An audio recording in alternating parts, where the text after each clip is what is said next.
There is a sufficiency in the world for man's need but not for man's greed. Mahatma Gandhi said that. It makes you think, doesn't it? Especially about Enron. Imagine Houston, Texas. The Enron building stood tall, a gleaming skyscraper of glass and steel. It screamed success, it whispered power. But what was really inside?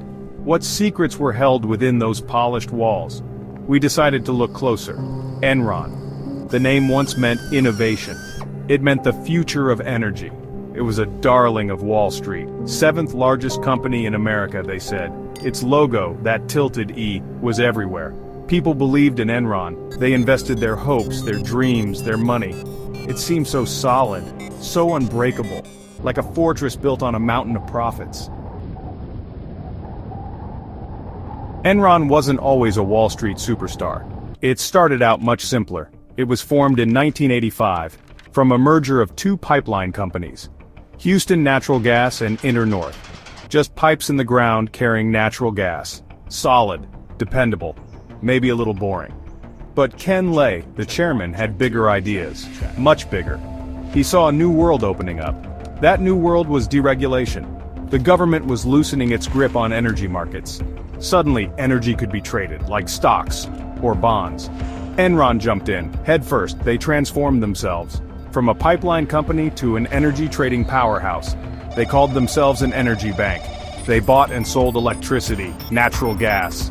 They even wanted to trade internet bandwidth. And weather. Yes, weather. Jeffrey Skilling joined Enron. He was a Harvard MBA. Smart.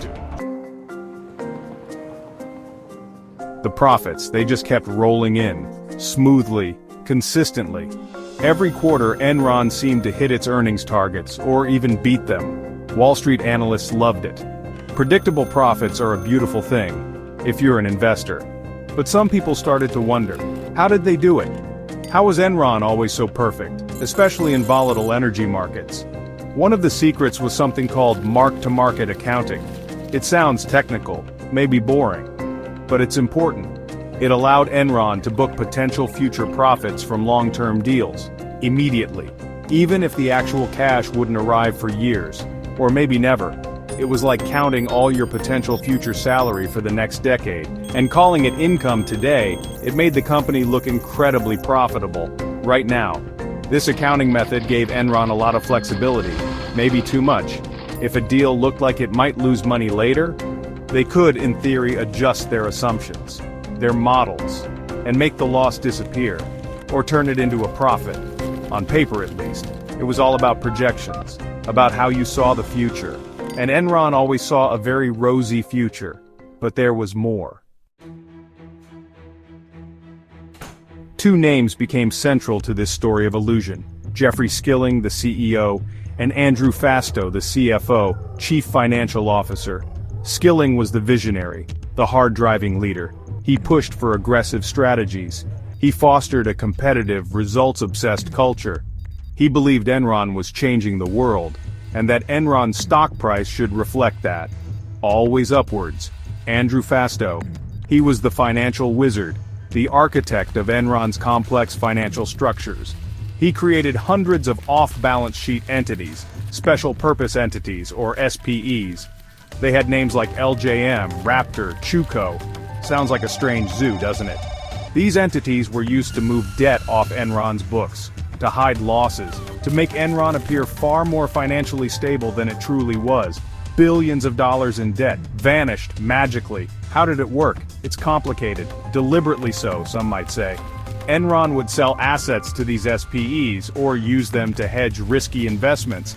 But often these SPEs weren't truly independent. They were propped up by Enron stock, or Enron guarantees. If Enron's stock price fell, the whole fragile structure could collapse. And Fastow, he didn't just create these SPEs, he ran some of them. Section 5. The Price of Ambition, a Culture of Unchecked Greed. Ambition at Enron was, well, legendary. It was a place where you were expected to be brilliant, you know? To be aggressive, to make money, lots of it. The company's performance review system was called Rank and Yank. Employees were graded against each other, and the lowest ranked were often fired. This created intense pressure, a culture where people might cut corners, to survive, to succeed. The rewards for success were enormous, especially for top executives. Salary, bonuses, and stock options. Mountains of stock options. As long as Enron's stock price kept climbing, they were making fortunes. This created a powerful incentive to keep that stock price up, at all costs, even if it meant bending the rules or breaking them. The line between ambition and greed became blurry, then it vanished. There was a sense of arrogance, a belief that they were, smarter than everyone else. Section 6. The human cost, shattered lives, and broken trust. The first big shock came in August 2001. Jeffrey Skilling resigned as CEO. After only 6 months, he cited personal reasons. The market didn't like it. Enron stock, already under pressure, began to slide faster. Ken Lay returned as CEO. He tried to reassure investors. He said the company was strong. He said there were no problems. He was wrong. Or he was lying. For thousands of Enron employees, the company wasn't just a job. It was their future. Many had their entire retirement savings invested in Enron stock. 401k plans. They were told it was a great investment. They trusted their leaders. They believed in the company's success. As the stock price fell, they watched their savings evaporate. Some lost everything. Their dreams of a comfortable retirement, gone.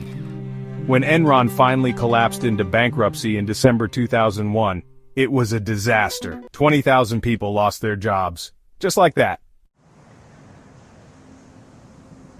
Section 7. Whispers in the halls, the courage to speak out. Even before the final collapse, there were people inside Enron who knew something was wrong. People who were worried. One of them was Sharon Watkins, a vice president. She had worked in finance. She understood the numbers, or at least, she understood that some of them didn't add up. In August 2001, after Skilling's resignation, she decided to speak up, internally. Watkins wrote a memo, a now famous memo. She sent it to Ken Lay. She warned him. She said she was incredibly nervous that we will implode in a wave of accounting scandals. She outlined her concerns about the off-balance sheet entities, the ones run by Fastow. She called them an elaborate accounting hoax. Strong words, brave words. She feared for the company's survival. Her warning, it seems, was largely ignored, or downplayed. Enron hired its own law firm to investigate her claims. They concluded that while the accounting was aggressive, it wasn't necessarily wrong, but Watkins's memo was a crack of light in the darkness. It showed that not everyone was complicit. Section 8. The fall from grace, justice in the spotlight. On December 2, 2001, it happened. Enron filed for Chapter 11 bankruptcy protection. It was the largest corporate bankruptcy in U.S. history. The once mighty Enron was no more. Its name became synonymous with fraud. The shockwaves were felt around the world. Investigations ramped up. The FBI was involved. Congressional hearings began, and then came the arrests. Andrew Fastow, the CFO, was charged. He pleaded guilty to conspiracy. He agreed to cooperate with prosecutors, to testify against his former bosses. His testimony was crucial in painting a picture of what happened inside Enron. The biggest trial was that of Ken Lay and Jeffrey Skilling. It began in January 2006. It was a media sensation. Reporters from around the globe descended on Houston. The prosecution argued that Lay and Skilling had knowingly misled the public. The defense claimed they were innocent, that there was no widespread fraud, that they were victims of a rogue CFO, Fastow, and a panicked market. Section 9. Echoes of Enron, a legacy of reform. The Enron scandal was more than just a business failure. It was a moral failure, a profound betrayal of trust. It exposed critical weaknesses in the American corporate system, in accounting rules, in corporate governance, in the oversight provided by auditors and boards of directors. It was clear that something had to change, to prevent another Enron, or try to. In response, Congress passed the Sarbanes-Oxley Act of 2002, often called SOX. It was a sweeping piece of legislation. It aimed to improve corporate accountability and transparency. It created new requirements for financial reporting, stricter penalties for fraud. It mandated that CEOs and CFOs personally certify the accuracy of their company's financial statements. It established the Public Company Accounting Oversight Board to oversee auditors. Sarbanes-Oxley was a significant reform. It changed the way public companies operate. It put more responsibility on corporate leaders and on their boards. But has it been enough? 20 years later, that's still a question people ask. We've seen other corporate scandals since Enron. Perhaps not on the same scale, but the pressures remain. The temptation for greed, the desire for quick profits. Enron's legacy is complex. It's a story of ambition, deception,